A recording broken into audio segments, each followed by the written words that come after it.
I'll get it if I want it. Gotta make to myself a promise. I won't quit, keep going till I got it. I won't give up till I'm on top.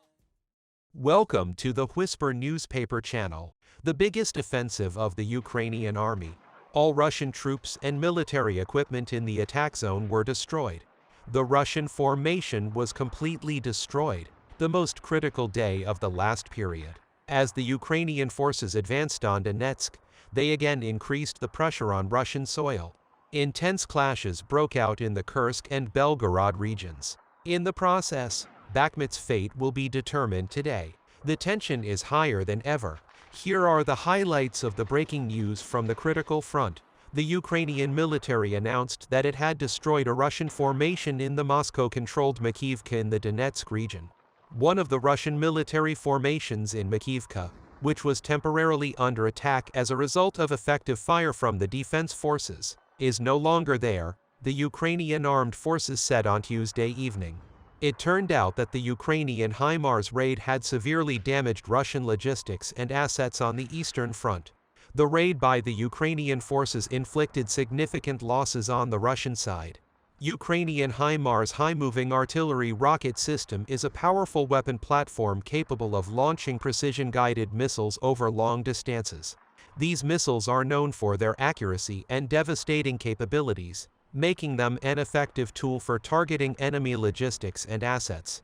The latest raid by Ukrainian forces successfully targeted and heavily damaged Russian logistics and assets on the Eastern Front. While details on the extent of the damage and specific targets were not disclosed, it is clear that the Ukrainian raid inflicted significant losses on the Russian side. This development is a significant blow to the Russian forces operating on the Eastern Front. Targeted logistics and assets play a crucial role in supporting Russian military operations, and their destruction not only disrupts their operations, but also weakens their overall capabilities. In addition, this successful HIMARS raid demonstrates the increased competence and capability of the Ukrainian armed forces. Precision-guided missiles launched from the HIMARS system demonstrate the technical prowess of Ukrainian forces and their ability to effectively engage and neutralize key targets on the battlefield. The Ukrainian military claimed Wednesday that the country had destroyed a Russian formation in the city of Makiivka, Donetsk region in eastern Ukraine. Heated. The claim was made by the General Staff of the Armed Forces of Ukraine, which said that the formation was destroyed by Ukrainian artillery fire. The Joint Chiefs of Staff said it had artillery, armored vehicles and personnel, but did not give further details about the formation destroyed. It is not known how many Russian soldiers were neutralized in the attack.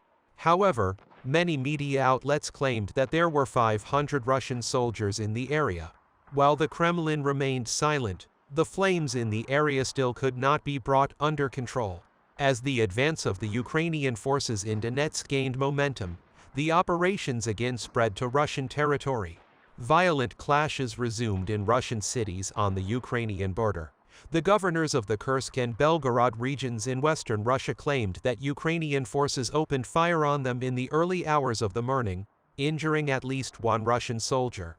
Belgorod Governor Vyacheslav Gladkov, in a statement on his social media account, claimed that the fire opened on the town of Voluyiki from the other side of the border lasted about an hour, stating that the Russian defense forces shot down 3 air objects, one of which was an unmanned aerial vehicle.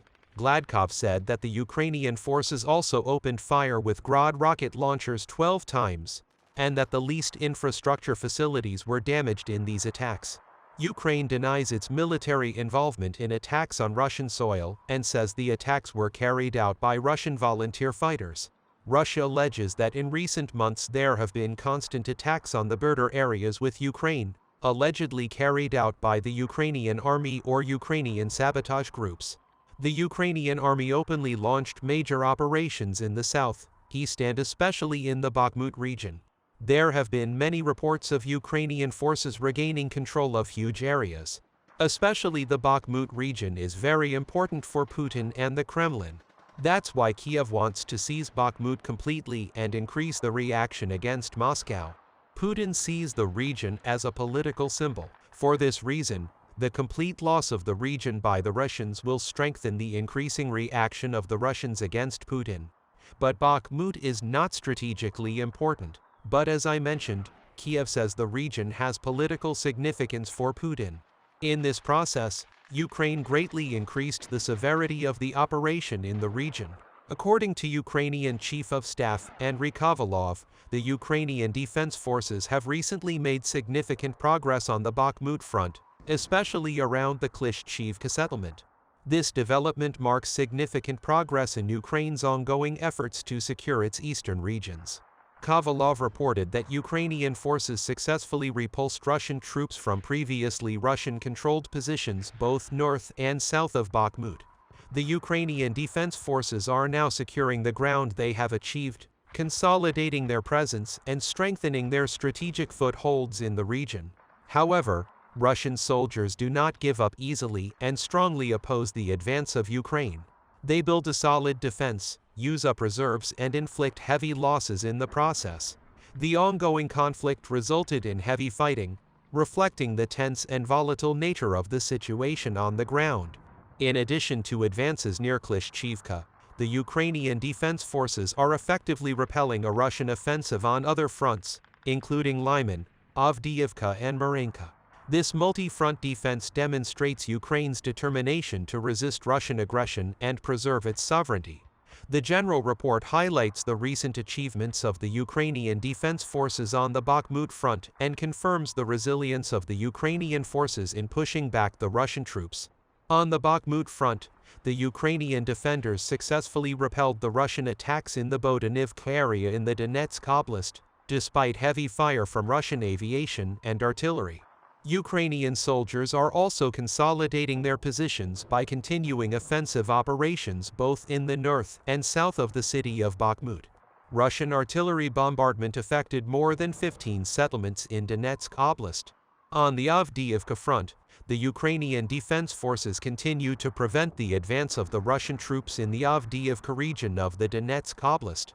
It was reported that more than 10 settlements, including places in the Donetsk Oblast, were bombed by Russian artillery. On the Marinka front, the Ukrainian defenders repelled all Russian attacks near Marinka, despite intense Russian artillery fire. Numerous settlements in Donetsk Oblast were affected by artillery bombardment. Finally, on the Shakhtarsk front, the Russians launched an air attack on the Vuhledar region in Donetsk Oblast. They also targeted more than 15 settlements in the same region. The report also mentions that Russian forces on the Zaporizhia and Kherson fronts are focused on blocking the advance of Ukrainian forces. They launched an air raid on the Rivnopol area in Zaporizhia Oblast and deployed artillery to attack the city of Kherson as well as more than 30 settlements in Zaporizhia and Kherson oblasts. The news details ongoing military operations on many fronts and highlights the achievements and challenges faced by the Ukrainian military. Tensions on Ukrainian soil are escalating. We have come to the end of another video. We will continue to report the events in the coming hours to you quickly and accurately. We continue to inform you objectively about the events. You can like the videos to support us. You can also subscribe to the channel to make it easier to follow new videos. I wish you all happy days. See you later.